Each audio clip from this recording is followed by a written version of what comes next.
В Башкирии 11 часов, в эфире программа «Аспекты мнений». У микрофона Дмитрий Колпаков, а наш сегодняшний гость Лейсан Салахова, председатель Нефтекамского местного отделения и заместитель председателя Башкирского отделения партии «Яблоко» и участник движения «За чистую воду» «Стоп Камбарка». Лейсан, доброе утро. Здравствуйте всем.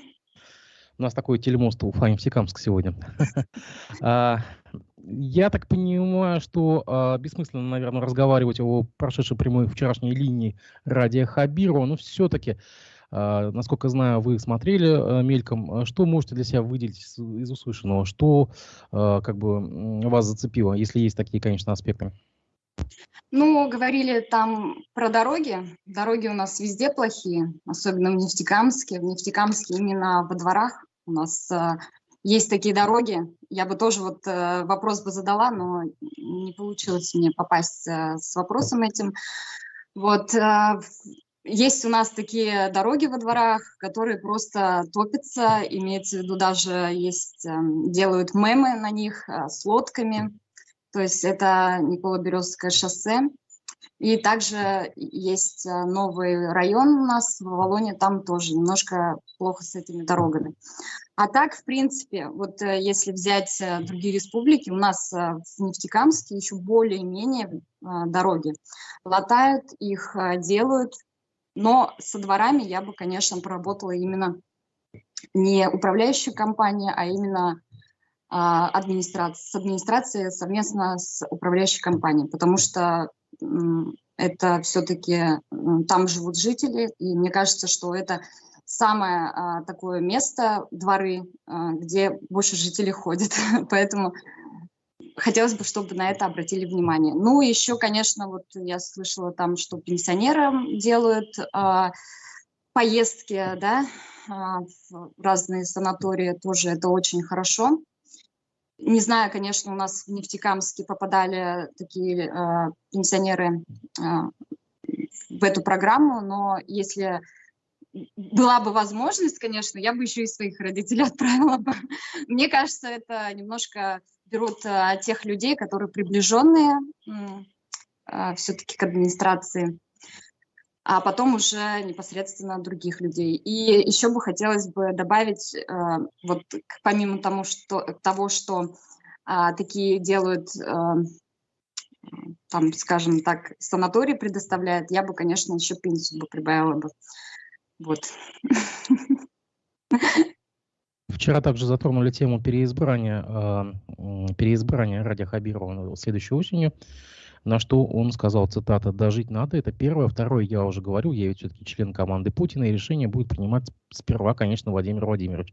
Если Владимир Владимирович сочтет нужным и скажет, иди еще поработай, я поработаю, пойду на выборы. Если будут иные решения, то будем работать где-то в другом месте». Конец цитаты по Хабирову. На ваш взгляд, эта пятилетка Хабирова, она в плюс, в минус, и стоит ли господину Хабирову, на ваш взгляд, идти на еще один срок? Ну, вообще, я вчера смотрела этот тоже момент, и я бы, конечно, сказала бы совсем по-другому, но это личное мое мнение. Я бы сказала, что если пусть будет так, что Владимир Владимирович Путин даст согласие ему избираться, я бы просто сказала на его месте, пусть это прозвучит не так, но я бы сказала, что в любом случае, как кандидат, он может себя предоставлять, но в любом случае выбирают все-таки жители Республики Башкортостан, кто будет главой. Это нужно отмечать, потому что все-таки проходят выборы. Он не просто назначается президентом России, а все-таки у нас в России, в Башкирии проводятся выборы. Поэтому, мне кажется, нужно было это учесть. А насчет того, что он будет избираться или нет, опять-таки скажу, выбирает население, выбирают граждане Республики Башкортостан. Поэтому, если он свою кандидатуру выдвинет, это его право, так же, как любой гражданин Российской Федерации может выдвигаться. Также вчера затронули на прямой линии тему СВО, и тоже по нему цитата: «Мы в республике агрессивную военную тематику не проповедуем. СВО уйдет, ребята воюют, наша задача им помогать. Никто с нас не снимает обязанности развивать республику, делаем свою работу. Мы за то, чтобы развивать экономику, чтобы люди ходили в театры, рестораны, ничего плохого в этом нет». Конец цитаты. А как-то по Нефтекамску видно, что СВО идет, может быть, как-то Ну, по-другому что-то работает, может, по-другому люди себя чувствуют? ну, вообще сборы идут, всегда сборы идут. То в школах, то во дворцах вот, молодежи, это то в филармонии, то еще где-то. То есть помощь такая от жителей всегда идет. То есть совместно с администрацией, совместно с людьми, которые занимаются общественностью, именно по СВО, а, это все идет. Но я бы хотела сказать, конечно, мне очень жаль матерей, жен, детей, всех, кто остается, вот, все, кто уходит и кто участвует в этой военной операции. Я бы, конечно, я вот за мир во всем мире, поэтому чем мы можем, мы всегда помогаем. Но я вот категорично в своем мнении, это опять-таки повторюсь, это мое мнение, что я все-таки хотела бы, чтобы был мир. Мы все этого хотим. Между тем, почти 1,5 года Нефтекамск живет без Ратмира Мавлиева. Как-то город изменился? Тоскуют по нему горожане? Лично про себя скажу нет. Насчет других людей не могу сказать. Я не могу сказать, что я там рада, счастлива была, что он ушел к вам. Но такого коннекта у меня, как сейчас с главой, с Валидовым, у меня не было с ним. Имеется в виду, что вот сейчас, да, нынешним главой Ильдаром Сергеевичем у меня более такие, вот, ну, скажем, отношения в плане того, что если, ну, как мы знаем, мы общественность, партия «Яблоко», нет такого конкретного, как сказать, идет на контакт, все вопросы можно решить, ну, не положительно имеется в виду, всегда выслушает, чего не могла сказать о Ратмире Мавлиеве. Вот, поэтому хорошо, что Но он... ведь он же даже один из ваших митингов посещал, насколько я помню. Да, кстати, вот насчет митингов. Вот у нас есть движение «Стоп Камбарка», это за право на чистую воду. Мы уже с 2019 года боремся с судами, скажем так, да, грубо говоря, чтобы у нас в 15 километров, получается, в Камбарке, 15 километрах от города Нефтекамск не было этого завода, по опасно сжигающим отходам. Это по первого, второго, третьего класса. Вот в 2019 году совместно с Ильнуром Салаховым и с другими общественниками, это Жукова Валентина, Лидия Зиевна, Вера Глебовна, вот Дмитрий Савельев, который вот прям очень сильно нам помогает. Совместно с ними, получается, мы в 2019 году написали первый иск, и в 2019 году, вот вы затронули, был первый митинг, на котором Ратмир Мавлиев, цитировать не буду, не помню, как он точно сказал, но сказал, что я с вами, я поддержу вас. За 2 года, вот этого с 2019 по его уход, не было никаких с его стороны поддержек. Наоборот, мы написали около 70 обращений, чтобы нам согласовали митинг. То у нас место занято, приходили там всякие предприниматели, мол, место занято там в это время. Потом еще стройка у нас началась на этом месте. То есть всяческие какие-то ходы-выходы находил, чтобы нам отклонять эти митинги. И в итоге сейчас пока что мы не обращались к новому главе, но думаю, что в последующем мы будем обращаться. Сейчас у нас идут также суды, вот, Верховный суд уже более 5 лет, получается, да, мы именно отстаиваем право на чистую воду, и все-таки мы хотим, чтобы там суть в том, что зона санитарной охраны водохранилища уменьшили с 27 километров, должны были увеличить на 60 километров и уменьшили до 3 километров, хотя первые суды, одни из первых, мы выигрывали. Но так получилось, что вот при Мавлиеве, да, так получилось, что все равно администрация приходит на слушание, администрация представляет, проекты создаются, то есть все как-то не знаю, как-то так, что получается, что вроде бы сказал, что поддержу, но по итогу вот проект сделали, который должны были увеличить, соответственно, уменьшили эту зону санитарной охраны водохранилища. И я прекрасно понимаю, для чего это делается, чтобы завод вот этот, который хотели перепрофилировать, они хотят все-таки, по-моему, в 2024 году начало, я вот не помню, честно говоря, все-таки хотят его сделать.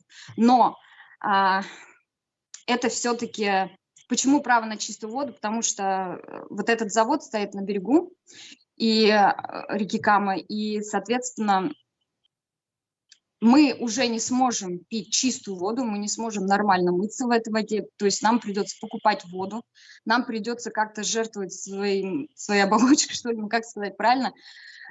Сейчас вот много у нас заболеваемость раковых, все это идет оттуда, все это идет с...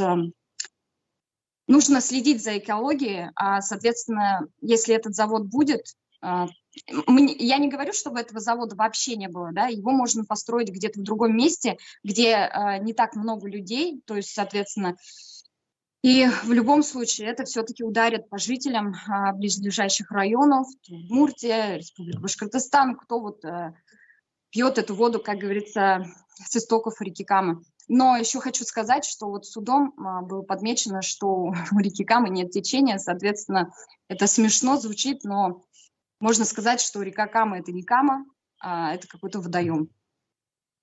Ну, поскольку вы затронули тему Камбарки, давайте тогда непосвященным объясним, что речь идет о заводе, бывшем заводе по утилизации химического оружия в поселке Камбарка в Удмуртии, недалеко от Нефтекамска, который сейчас российским экологическим оператором перепрофилируется в завод по утилизации отходов первого-второго класса опасности. Речь идет о батарейках, о аккумуляторах, там еще каких-то ртутных лампах, там, ну, такие вещи. Ну, ведь, насколько мы знаем, авторы проекта даже устраивали экскурсию и приглашали посмотреть общественников и заявляли, что все соблюдено и все нормы как бы выполнены, да, исполнены. Но я вижу, что вы не верите им. Ну, во-первых, там вот, насколько я помню, там Ильнур Салахов тоже присутствовал, да, меня там не было, но насколько я помню, что Ильнур, по-моему, говорил мне, да, что он задавал вопросом, а что будет и как будет это все делаться, как это все будет сжигаться, то есть, ну, как это все будет утилизироваться. На этот вопрос они не могли ответить. То есть, если бы вот дали проект этот, вот это так будет так делаться, да, то есть никак не затронет воду, реку Каму. Почему именно на реке Кама? Ну, почему не где-то в лесу? Ну, это я уж сейчас утрирую, да. Почему именно река Кама? Почему нужно уменьшить зону санитарной охраны водохранилища именно до 3, не увеличить, потому что если увеличить до 60, там этого завода, ну, то есть этот завод попадает вот под эту зону санитарной охраны водохранилища. Поэтому они все уменьшают и уменьшили до 3 километров, это, видимо, дозволенная такая цифра, меньше они не могут просто сделать по закону, наверное. Но мы все-таки будем настаивать на том, чтобы... по закону, опять-таки, все будем делать через суды, и мы надеемся, что все-таки дело, которое начал Ильнур Салахов со своими общественниками, которые все это продолжают, опять-таки, повторюсь, огромное спасибо, у нас есть юрист Вера Глебовна, она очень нам помогает абсолютно безвозмездно, нас курирует. Вот, поэтому мы все-таки будем бороться, и я также в Нефтекамске, если меня смотрят, все-таки и в Башкирии, да, тоже, все-таки скажу, вот, на такие мелочи вроде бы, да, там, пусть отстаивают, да, это не мелочь, это затронет каждого из нас, мы эту воду пьем, и, то есть, и так у нас, опять повторюсь, больных людей раком очень много, и хотелось бы жить в чистой стране, без вот этих заводов, которые могут погубить экологию и погубить людей. Давайте затронем тогда уже непосредственно вас, Яблоко. Какие у вас планы по развитию регионального вашего отделения в Нефтекамске на следующий год и у вас лично? Ну, вообще, я как и в этом году в Курултае участвовала как кандидат, и я на следующий год хочу избираться, ни для кого это не секрет, избираться в горсовет депутата, который тоже будет в сентябре 2024 года. Я надеюсь на поддержку жителей. Вот это самое первоочередное. Ну, естественно, на следующий год выборы президента. Вот, надеюсь, получится как-то понаблюдать за этим. А так у нас А все хорошо. от какой локации вы будете избираться конкретно? Округ 9, это озеро Светлое, рядом с озером Светлым, который в свое время отстаивал Ильнур Салахов. Я все-таки пойду на его округ и буду отстаивать именно этого округа, района, отстаивать позиции граждан, и будем как-то с ними контактировать, как в свое время Ильнур Салахов. А яблочники будут закрывать другие округа Нефтекамска? Может быть, еще кто-то из ваших активистов? Знаете, я бы хотела это сказать, но это секрет. Могу только про себя сказать. Интересно, уже интрига. Хорошо. Да, узнаете на следующий год. А насколько сейчас активных членов Яблока в Нефтекамске? Более 15-20 человек. Это прям очень сильных активных. И у нас также есть наши соратники, которые нас всегда поддерживают. Поэтому я надеюсь, что у нас еще станет больше. Ну, к нам поступают вопросы, и вот я один такой задам. Каковы взаимоотношения между Нефтекамским Яблоком и Уфимским? Какое отношение к Кристине Абрамичевой? Напомню, что это руководитель регионального отделения. Как новому руководителю башкирского отделения, и как работается сейчас с Абрамичевой по сравнению с Альбертом Хусаиновым? Такой вопросик. Так, взаимоотношения средние, нормальные.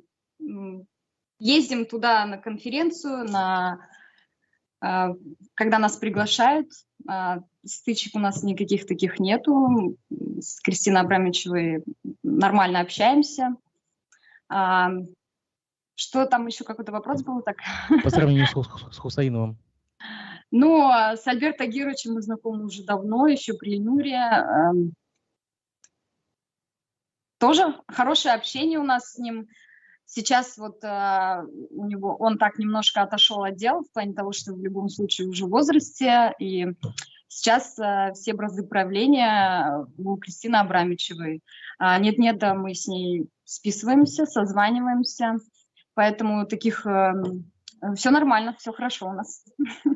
Никаких конфликтов с башкирским и нефтекамским отделением нет у нас. Также нас спрашивают, какова поддержка политзаключенных, которые стали фигурантами конкретно в Башкирии и которые были когда-то неравнодушны к Яблоку. Ну, в пример приводится тоже Дмитрий Чувилин, Лилия Чанышева. Я напомню, что все эти люди включены в реестр террористов и экстремистов. Ну, да, мы следим за ними по новостям в соцсетях.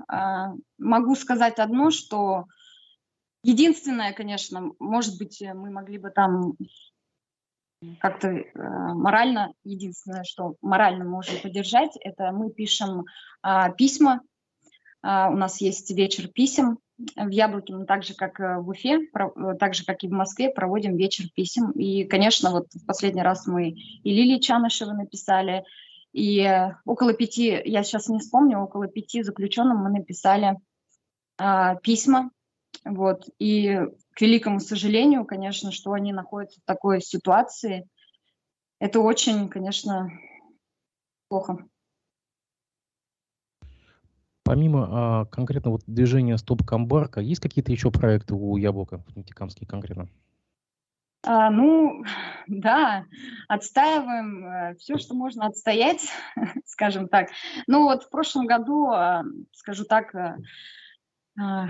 как объяснить, чтобы вы поняли, вот у нас есть двор такой, да, где очень мало места. И у нас там стоит магазин «Магнит». И вот на этом месте, опять-таки, Уфа хотела залезть со своим домом, большим, 12-этажным, с 5 там подъездами.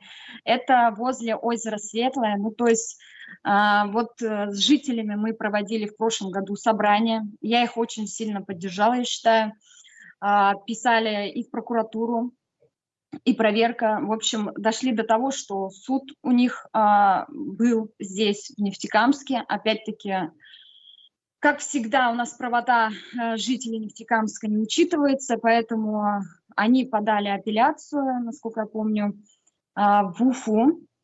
И сейчас вроде бы у них какие-то положительные моменты, я за ними слежу. Сейчас они в своем плавании, они наняли адвоката, то есть юриста. Пока что вот этого дома не будет как такового, пока суды идут. Я надеюсь, что это закончится положительно. Но и в любом случае все жители города Нефтекамска, там, когда обращаются к нам, именно в партию «Яблоко», мы стараемся помочь. У нас очень много таких моментов, когда жители хотели выгнать из дома, там, выселить, точнее, из кожи тоже помогли, как бы Дмитрий Савельев все взял под контроль, и тоже через суды что-то там получилось, там свет выключали, воду выключали, в общем, такая была ситуация. Когда нам жители обращаются в город Нефтекамска, мы всегда им помогаем и стараемся помочь, чем мы, конечно же, можем помочь. Также еще один вопрос поступил, почему нефтекамский общественник Константин Зарубин в прошлом году покинул партию? Кто там такие вопросы пишет, мне интересно. Ну, вот есть люди. Константин Зарубин покинул «Яблоко» по своей собственной инициативе. Никаких конфликтных ситуаций у нас с ним нету. Также мы ходим вот на суды по Стоп-Камбарке вместе, фотографируемся, бывает. Вот, поэтому просто изъявил желание уйти с партии и, соответственно, может быть, хотел в другую партию, но, насколько я помню, он сейчас беспартийный. Вот. Не могу сказать, но в эти выборы он активно помогал партии КПРФ. Ну, это не значит, что он стал коммунистом. Ну ладно, хорошо, давайте дальше это не значит, пойдем. что он просто помогал. Вроде бы он беспартийный. Поговорим уже так. Вернуться, он всегда может вернуться, у нас нет таких проблем. Давайте поговорим о федеральной повестке. До решения «Яблоко» о выборах осталось около 10 дней. Кандидат, напомню, выдвигает съезд. И съезд у партии «Яблоко» состоится примерно 9-10 декабря. На нем также будут выбирать председателя партии. А бессменный кандидат от партии в президенты Григорий Явлинский, я напомню, на этот раз поставил такое условие, которое навряд ли, конечно, будет выполнено. Он заявил, что пойдет на выборы, если граждане по собственной инициативе соберут для него 10 миллионов подписей. Скажите, вы занимаетесь в Нефтекамске сбором подписей для Явлинского? Вообще мы начали заниматься подписями, да, сбором, но я хочу сказать, вот тут, я не знаю, кто как понимает, конечно, кто-то понимает, что, вот я тоже прошлый эфир смотрела с Алексеем Кименко, кто как понимает, я понимаю, что он сказал не для того, чтобы вот ему принесли на блюдечке, да, с голубой каемочкой эти 10 миллионов подписей. Да, честно говоря, он так прямо и сказал, на самом-то деле. Ну, про блюдечко там ничего не было. Ну, я это, знаете, как понимаю, вот просто я понимаю это так, что он в любом случае всегда выбирает житель того или иного города, президента, да. Граждане Российской Федерации имеют право на свое мнение. Так вот, если, допустим, приведу пример, вот я кандидатом не смогла быть в Курултае, да, но за меня очень многие хотели проголосовать. Но есть такая система, что я не смогла собрать достаточное количество подписей, да.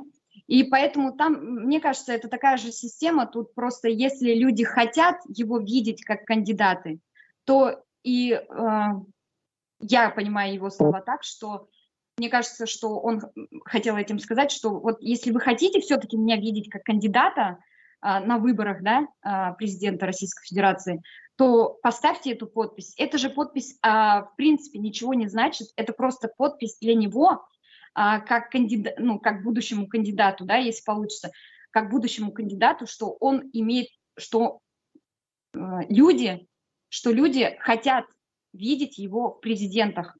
Вот. Для меня это вот его посыл, это был такой посыл. Может, как-то кто-то по-другому понял. Мы, допустим, обязательно будем собирать подписи и отправим, и по петиции тоже подписи поставим. А вам какой-то план поставили по сбору подписей или нет? Или сколько соберете, столько соберете? Нет, сколько соберем, но плана такого нету. Ну, естественно, не 10 подписей и не 15. Ну, попробуем собрать какое-то количество. А где вы будете собирать конкретно? Как на улице, кубы поставить или что? Вот как вы это себе видите? Механика какая сбора подписей? Ну, механика сбора подписей. Честно говоря, вообще хотелось бы просто пройти по улице. Вот. А сейчас пока мы собираем по знакомым, родственникам и друзьям. Сколько уже собрали? Ну, не могу сказать, но около 30, наверное, есть. Вот точно не могу сказать. 30 листов имеется в виду. Я зачитаю пост главы партии Николая Рыбакова. Идет сбор подписей в поддержку движения Явлинского. Сборы ведут активисты на разных площадках, на бумаге, на петиции в Change.org, на сайтах, в социальных сетях и по почте. Яблоко не является организатором сбора, замечу. Но мы приветствуем инициативы граждан, считаем, что это самый правильный и естественный путь политического участия. Мы готовы оказывать организационную и методическую помощь всем участникам сбора подписей в пользу Явлинского. Индивидуальные члены партии могут выступать его участниками и инициаторами. Вот меня только настораживает то, что сама партия от этого отодвинулась. Почему? Ну, почему так?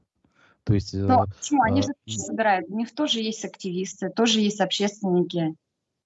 Тут прям подчеркивается, Яблоко не является организатором сбора. Но я думаю, что это, чтобы не прицепились, мне кажется. А так, ну, вот я собираю как общественник. Я могу позиционировать себя как председатель партии «Яблоко», собирать подписи, да, но, скорее всего, это просто сказано было в контексте того, что просто не имеют права собирать подписи именно партийцы. Я так думаю. Если абстрагироваться от персоналии самого Явлинского, на ваш взгляд, кто бы был бы оптимальный кандидат от, так скажем, либерального сообщества на вот этих, скажем так, выборах, если можно назвать выборами? Можете хотя бы 2-3 фамилии привести, на ваш взгляд?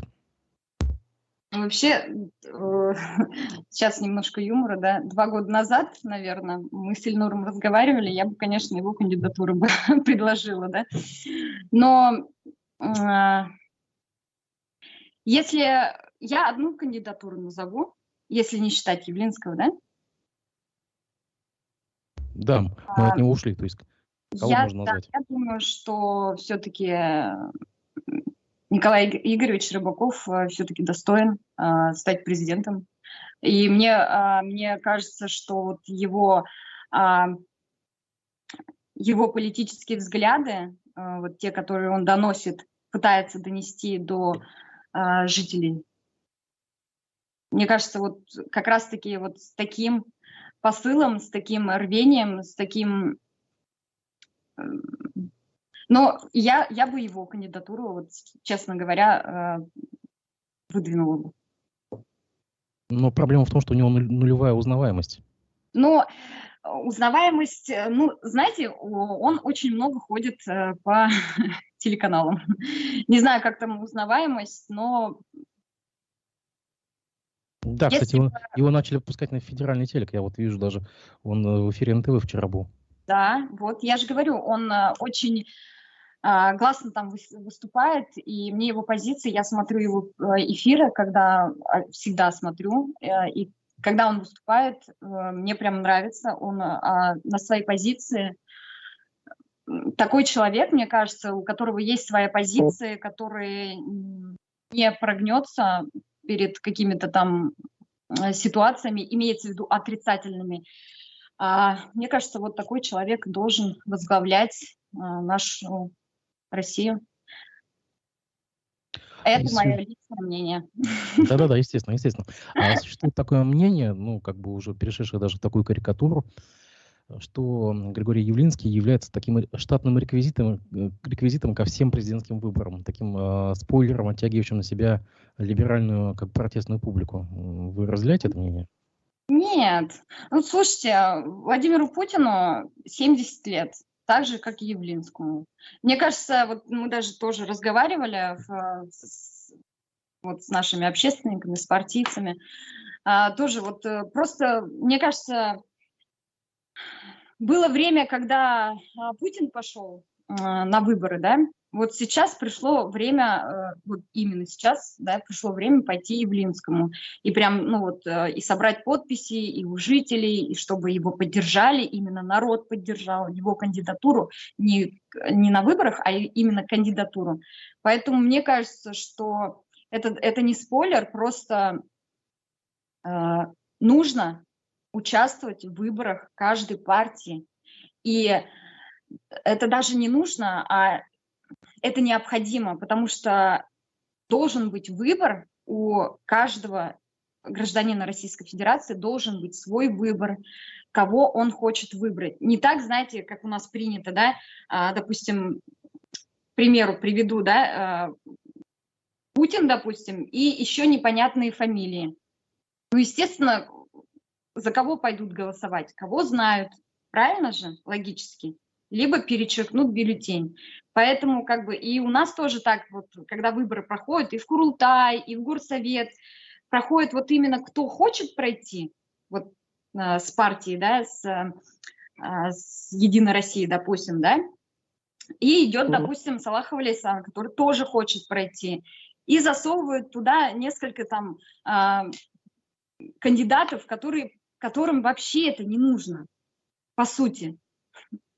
И вот так вот люди выбирают из меньшего, как говорится, зла, выбирают больше.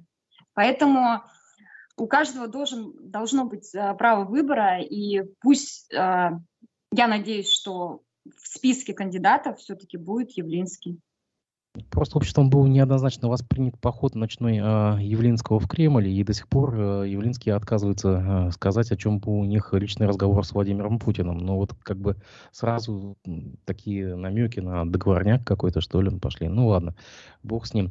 Здесь пользователь Закиева Лидии у нас в чате заметил, Шлосберга знают все, а Абрамичеву никто, наверное. Ну, что ж, наверное, мы согласимся, не согласимся. Как бы личное мнение человека есть, что сказать по этому поводу? У меня? Да. Ну, не знает, узнаете. Побольше нужно интересоваться в социальных сетях. Вы можете зайти в социальные сети и набрать Абрамичеву. Там выйдет список тем, чем она занимается. Она очень активный гражданин в Уфе. Поэтому... Кстати, когда она у нас была полгода назад в эфире, она заметила, когда ее спросили, что из себя представляет ныне Яблокой, по ее определению, Яблоко – это партия городской интеллигенции. Вы считаете, что это так? То есть мы городская интеллигенция? Да. Ну, интеллигентами, конечно, мы себя не считаем. Ну, я не считаю, да, отвечу за себя. Но адекватным партийцам, которые выполняют свои обязанности, возложенные на меня, мы все-таки делаем. Поэтому скажу так. Ну что же, мы, я думаю, исчерпали повестку. Я благодарю вас, Лейсан. Надеюсь, что мы с вами обязательно еще увидимся, потому что интересно узнать, чем живет Нефтекамск и территории вокруг Нефтекамска. Да, и я надеюсь, что до конца года мы с вами еще созвонимся и пообщаемся. Спасибо большое. До свидания. Всего доброго. Спасибо.